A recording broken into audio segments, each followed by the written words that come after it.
and welcome to Traditional Painting the Digital Way.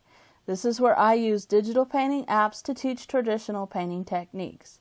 This is part 4 of my Apples in a Hat series, and we're going to work more on the apples and further refine them in this video. If you want to follow along with traditional media, then check out part 1 in this series where I have a list of all the paint, canvas, and brushes that I use.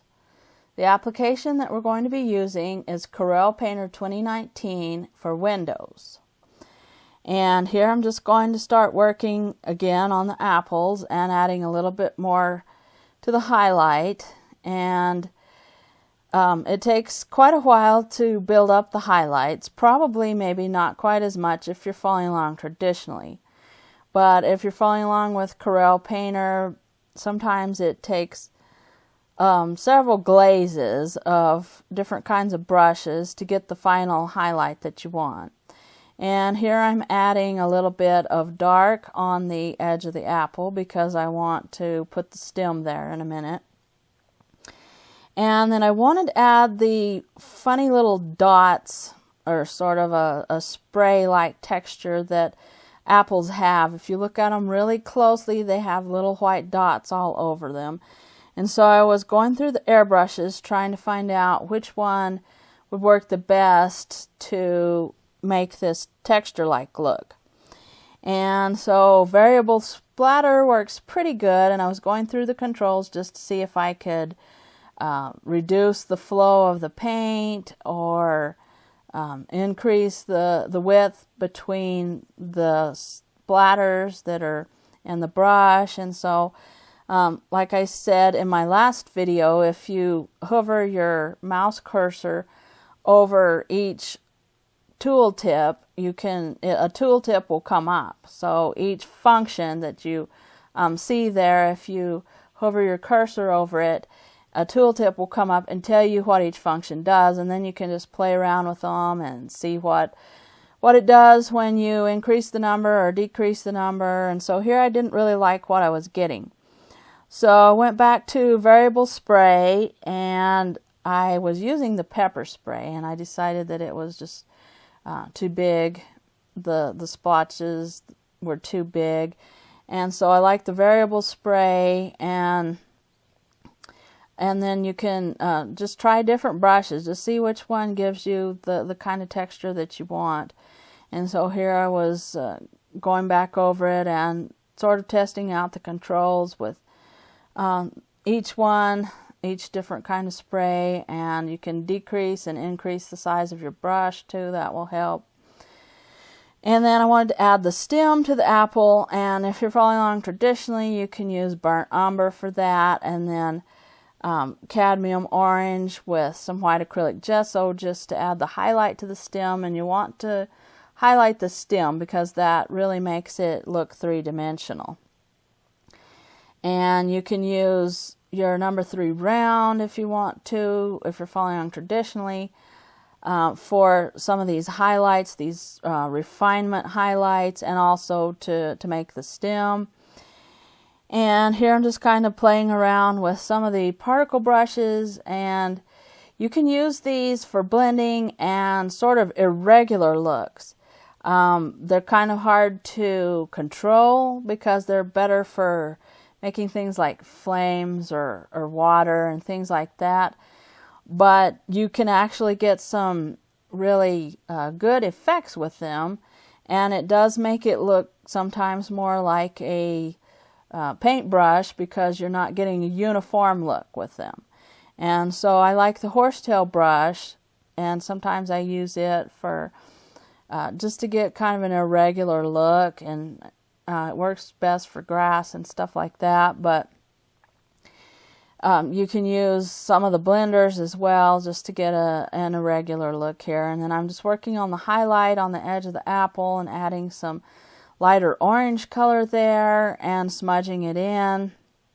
And then the next apple will have a lot of green and yellow in it. And if you're following along traditionally, phthalo yellow green would work well for this. Maybe add some cadmium yellow light. And here I'm using the real flat brush because I want kind of a streaky look. This apple is not very red. It has a lot of yellow in it and a little bit of green. And the red looks really streaky, so I kind of want to get that effect. And I was trying to find a brush that would give me that effect. And sometimes you just kind of have to make lines. But when you make the lines, make sure that you smudge them in, because you don't want just solid lines there with hard edges, because that will make it look not natural. And I mean, it might make it be good for a cartoon drawing or something, but you know, when we're trying to get a sort of a realistic look, you want to smooth these in and make it look more naturalistic. And so here I'm just kind of adding splotches of green around and trying to get sort of the look of that streaky apple there.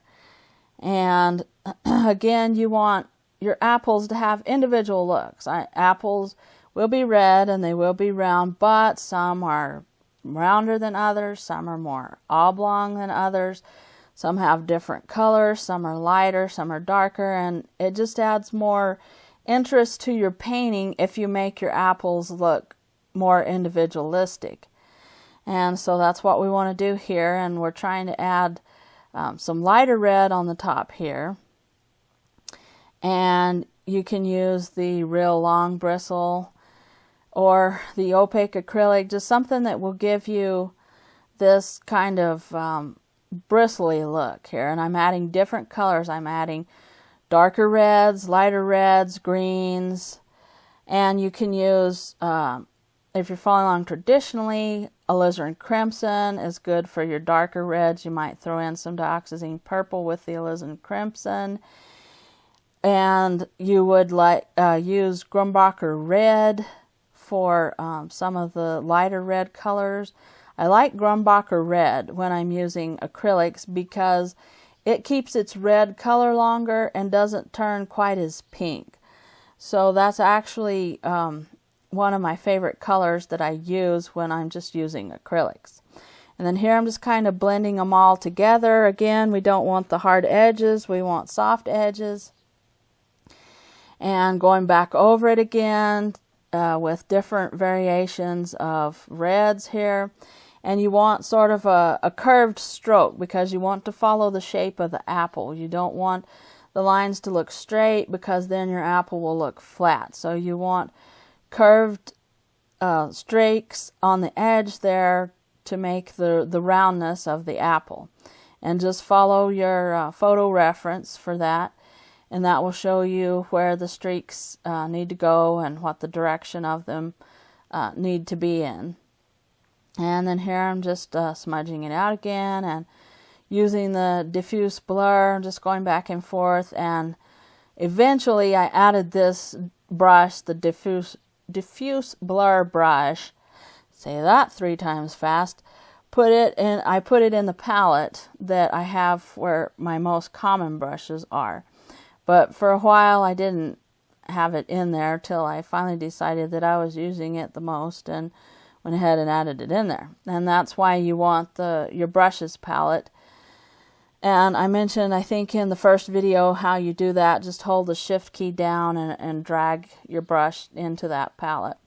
And then here I'm adding some dioxazine purple, if you're following along traditionally, for the center of the apple, and that's just going to be the shadow. And then you'll add the stem with some burnt umber color, and you just kind of want to highlight it a little bit too, because it won't show up if you don't. And here I'm just kind of blending around and working on the airbrushes again, and using the pepper spray and the variable spray, and trying to get those dots and that texture that the apples have.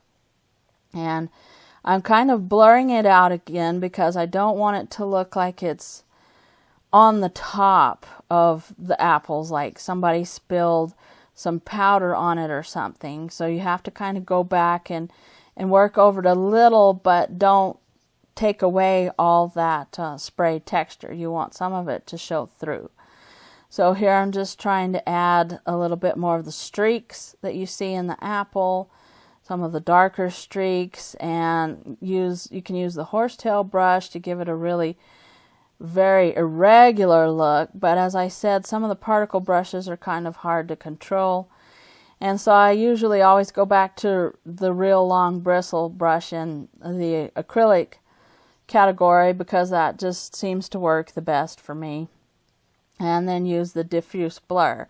And I like the Diffuse Blur because it gives it kind of a brush stroke like look. It doesn't make the edges look real smooth. They look kind of feathery, and so that's what I want here, because I want it to give me that brush stroke look. And if you're following along traditionally, this is a dry brush stroke. And what you do is you take your number 6 flat or your number 6 filbert and just put a little bit of paint in your brush, and then lightly brush it across the top of your painting, and then smudge it with your finger or a paper towel and just feather out the edges. And that gives you the dry brush stroke look.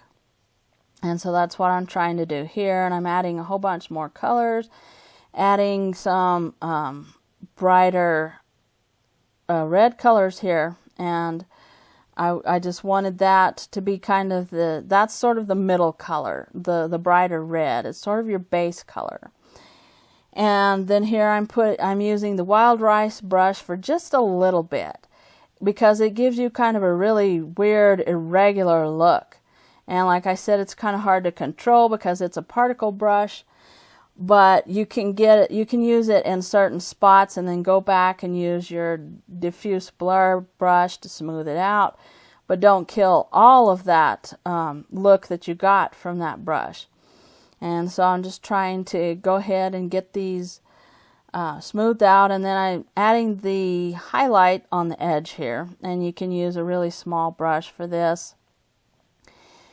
And I'm just kind of smoothing it in. We just want the edge of the apple where the sunlight is hitting it, and you can use cadmium yellow light with white acrylic gesso if you're following along with acrylics, and just get kind of a really light color there to show that the sunlight is hitting on the edge of the apple.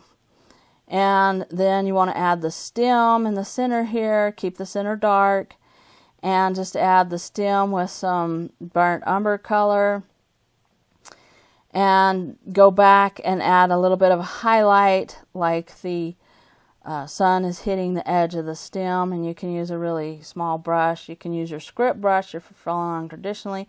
And you want a broken line here, because that shows that the stem is kind of a woody texture. And so that's what you want. And then you can kind of smudge it in a little bit, not leave any hard edges, but you kind of want the look of a broken line here. And then here I'm just trying to add a little bit more highlights to the edges, and that was way too bright. So I was trying the palette knife, and one of the problems with the palette knife is that it's one of the impasto brushes, sort of, and it will show thick paint, and it won't go away when you smooth it out. So it's like if you took oil paint and you really put a big blob on your canvas and then you let it dry and then you painted back over it, you're still going to see the ridges and the form underneath there. And so that wasn't what I wanted for this picture. It works well if you do the whole picture that way. In fact, you can get some really neat effects with the impasto brushes and really add a painterly look to them. But if you don't want that in your whole painting, then you kind of have to just erase that and delete it and go back and smooth things out, which is what I did. So this is the end of part 4 of my Apples in a Hat series, and in part 5 we're going to be continuing on the refinements of the apples and also the refinement of the hat. So if you're interested in that, then go ahead and hit the subscribe button so you can see the next part. And thanks everybody for watching. Thank you so much for your support. And if you have any questions, just leave them in the comments down below. And I will catch you later.